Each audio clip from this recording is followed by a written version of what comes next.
Esta semana estão no Causa e Efeito Fátima Mimbir, Luís Simões, João Caiado Guerreiro, Carlos Rosado de Carvalho, Vladimir Brito, Rosário Luz, Luís Vaz Martins e Mónica Semedo.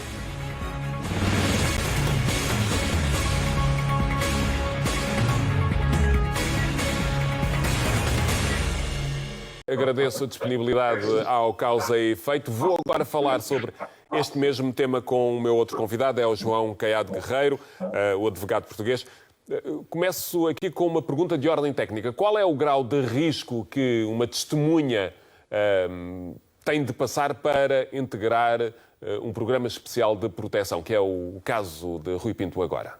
Obrigado pelo convite. Não há propriamente um grau de risco. As autoridades têm que considerar que existe uma situação de ameaça, que essa pessoa está em perigo e, a partir daí, sendo uma testemunha que está em perigo, precisamente por ser testemunha, deve ser protegida e é o caso de Rui Pinto, que está a ser protegido porque terá sido ameaçado por precisamente ser uma testemunha importante ou estar a trazer informações importantes às autoridades judiciais e judiciárias.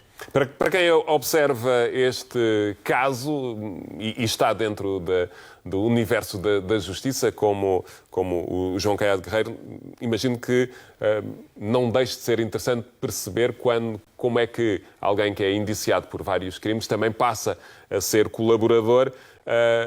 Que expectativas é que tem para o julgamento do Rui Pinto, para que seja um julgamento de facto por estes mais de 40 crimes que está indiciado, que consiga ir a bom porto, no fundo é isso? Eu acho que os pontos que interessam a quem conhece estas coisas, e mesmo até a todo o público e povo português, têm a ver com esta questão da utilização de informações que foram obtidas de forma indevida, que foram obtidas de forma criminosa, potencialmente, não é?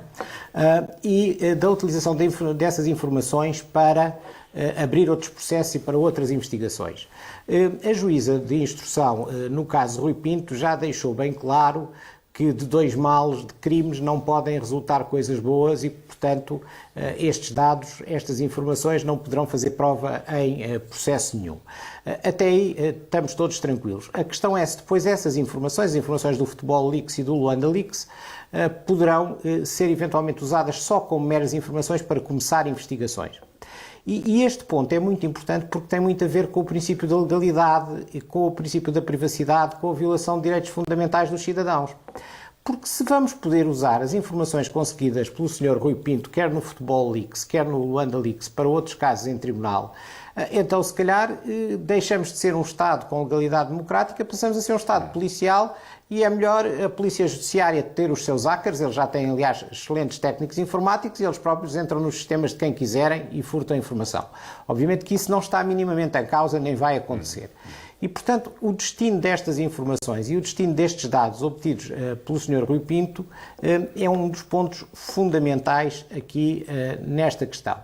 Do ponto de vista de Rui Pinto, individualmente, ele está a colaborar, como todas as pessoas que começam por cometer crimes, e aqui tem que dizer que ele merece a presunção de inocência até ser condenado, e ainda não foi condenado por nada, portanto, é inocente e presumido inocente, mas a questão, o que ele tenta é, obviamente, conseguir vantagens com esta colaboração, entregando dados importantes para outras eventuais investigações. Só que esses dados terão sido obtidos com base num crime e, portanto, é muito difícil que possam ser usados mais como meras informações. Não há uma visão sobre esta mesma questão da obtenção da prova que diz que, entretanto, como a prova obtida por meios ilegais, irregulares, se tornou pública, então, nesse caso, já pode ser usada?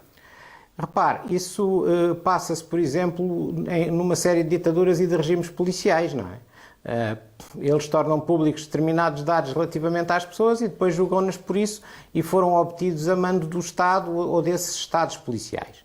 Eu tenho grandes esperanças que isso não se passe em Portugal e, portanto, que uma questão é as coisas serem do domínio público e serem usadas como meras informações para outras investigações, e esta questão já é extremamente polémica.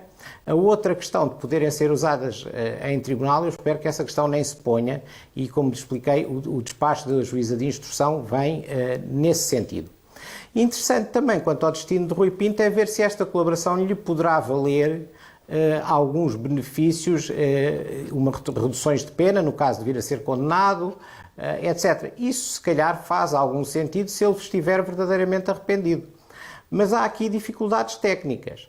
A primeira é que se ele é o autor do Luanda Leaks, ele já assumiu que é o autor do Futebol Leaks, pois é reincidente, não é? Portanto, é mais difícil demonstrar o arrependimento.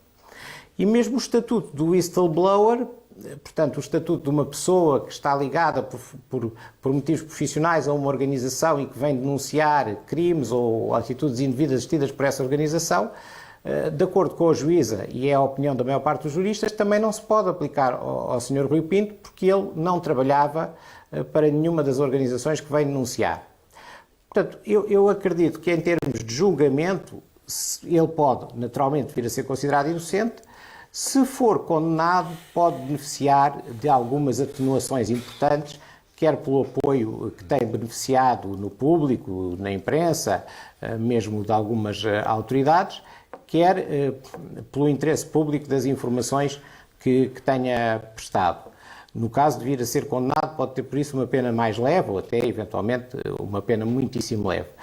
Vamos ver o que é que acontece. Mas os tribunais portugueses não têm sido muito permeáveis a estas situações, frequentemente com razão. Nós temos, de há muito tempo, um monopólio público, e ainda bem que temos, da administração de justiça, um monopólio público da investigação, e não podemos agora começar todos a aceder a bases de dados e a outras coisas para descobrir coisas sobre as pessoas e depois ir entregar à polícia sem qualquer justificação, porque isso também são crimes, não é? João Caiado Guerreiro, muito obrigado pela sua disponibilidade ao Causa e Efeito.